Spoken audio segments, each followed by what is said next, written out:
Today we're talking about whether one agent should represent both sides of the deal.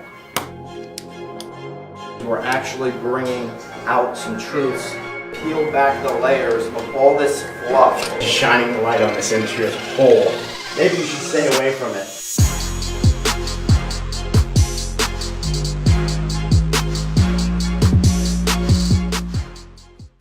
Hi everybody, welcome to Real Estate Raw and Uncut. This is episode 146. I'm Byron Lazine. He is Tim Barre.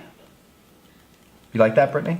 We gotta do we've been talking about that. We're gonna do that. What are you guys talking about? What are you gonna Do do? the Tim Barre, what would that be, a meme? The problem compilation? is nobody's gonna figure out who I am when they're searching for me. It's like they have B-R-A-A-A-A-A-Y. Yeah. Well, Hey. It'd be a nice little video. We got to do that, Brittany.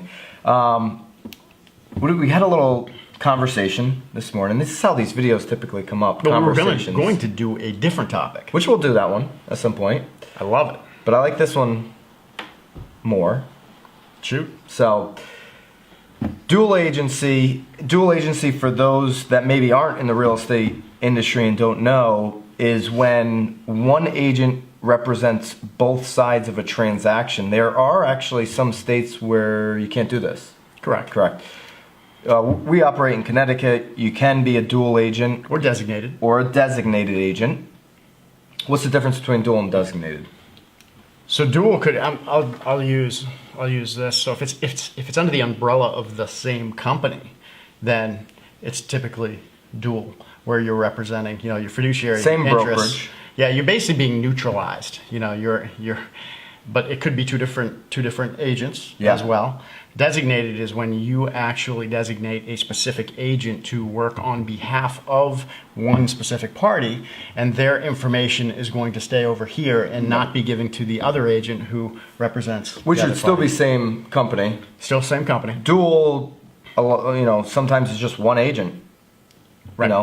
Involved, and it just neutralizes you. So the neutralize, you can say as a buyer, well, that really would work to my advantage, and it can. It can, I believe, if you're savvy enough in real estate transactions, meaning this isn't your first one. You've been through negotiations. Maybe you negotiate for a living, and you want to neutralize them because you, as the buyer, want to control that negotiation. I think it's a brilliant tactic.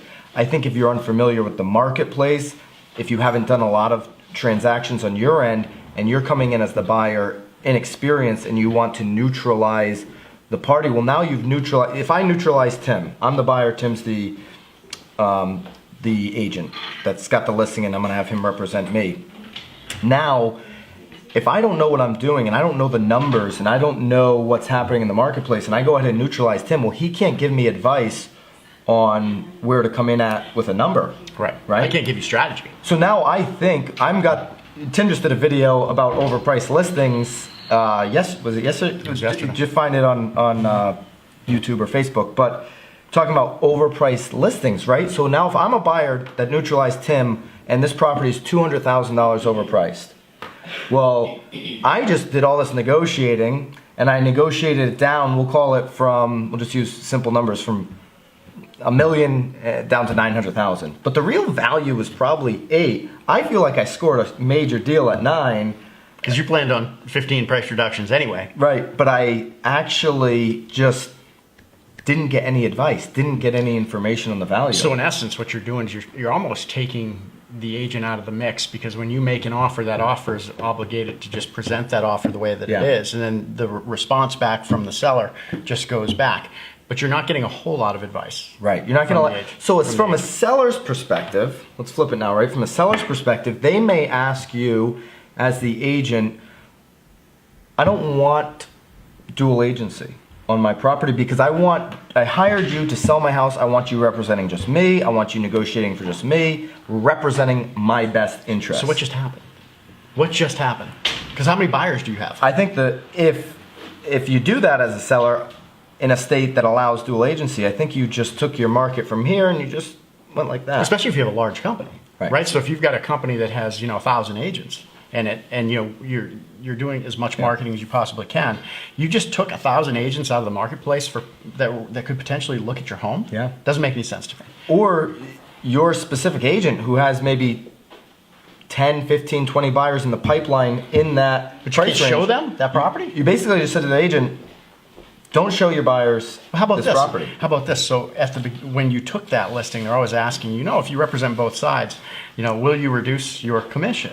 And, you know, there is, just so you know, there's... I'm going to start saying it goes up. Well, there's a dual variable there, but what they don't understand is that dual variable doesn't just pertain to you as the agent typically, unless it's written in there. It pertains to everybody in your company. Let me ask you this. Correct. So if you've got somebody that has a buyer out there, a buyer's agent, and they have this buyer and they're looking around, there are 10 properties, this one is in the mix, but all of a sudden they see that because they're in the same company as the person that listed it, their commission is going to be reduced. What did you just do to your chances of sale? Absolutely. And so they always ask the question, well, you're getting both sides, so take the commission down, right? What could I have done with that buyer?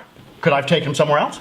There's that, but there's also a debate that when I have to be completely neutral, I'm naturally looking for an opportunity to negotiate and get the best deal for my client. I have to work a little bit harder now to make sure that I'm being ethical, to make sure that I'm staying neutral. Sure. It's a tougher job, I believe, to be a real dual agent. And you shouldn't be adversely impacted financially for that. No, I mean, if you have the value of being a great dual agent, a great listing agent, buyer's agent, then you can hold your commission where it is, and the marketplace is going to understand that. I just think if your state allows dual agent and you're a seller, don't constrict your marketplace, right? Don't take buyers out of the mix. Leave every option on the table and then deal by allowing dual agency. Absolutely. By allowing dual agency, and before you sign the dual agency form, right, get all your questions out. That's it. Right? So the agent presents you with an offer, dual agency form. They're not a dual agency till they're not a dual agency, you sign that. That's right. So I mean, in some cases, I've actually advised, you know, in case we go into a dual agency situation, this is what I would advise you to do. And I set it up front. That's right. And that way, when I sign that, they've already got their set of instructions. They know what to do. The listing appointment's a great time to ask these questions. Absolutely. What happens if this scenario, that scenario, right? Map it out so you have the game plan set in stone. Here's what to expect. When that first offer comes in, that second offer, usually where are they trying to meet? Here are the indicators. Yeah. But that's not something a newer agent would know. This is something a seasoned agent, you know, we've done hundreds and hundreds of transactions. You know, we hash this, we're into the nitty gritty now. I mean, we're hashing out some things that most agents just don't think about. Yeah, and if you haven't noticed, a lot of the videos that we tend to do are looking at something that's been done a certain way for a long period of time and just simply asking the question, why? Why? When we brought up, if you saw some of the past videos about the appraisals, and specifically the one where, you know, what's the buyer's role, you know, I don't have a solution. I'm just telling you straight up, I don't have a solution for what the buyer's role in the appraisal, even though they're paying for it. I know it's the bank's appraisal. I get it, all the lenders out there. But if you don't question it. But if you don't question that process and you just we'll let never it get sit, anything changed. No, but wait, hold absolutely. on. It's been the status quo. This is what we've done for years. Don't question that, Byron. Yeah, I hate that answer. I think we need to always question the status quo. Absolutely. And that's what we're going to continue to do here. If you have a situation that you want to bring to light, you want to put a discussion around it, drop us a comment below, and we'd love to talk about it on the show. See ya.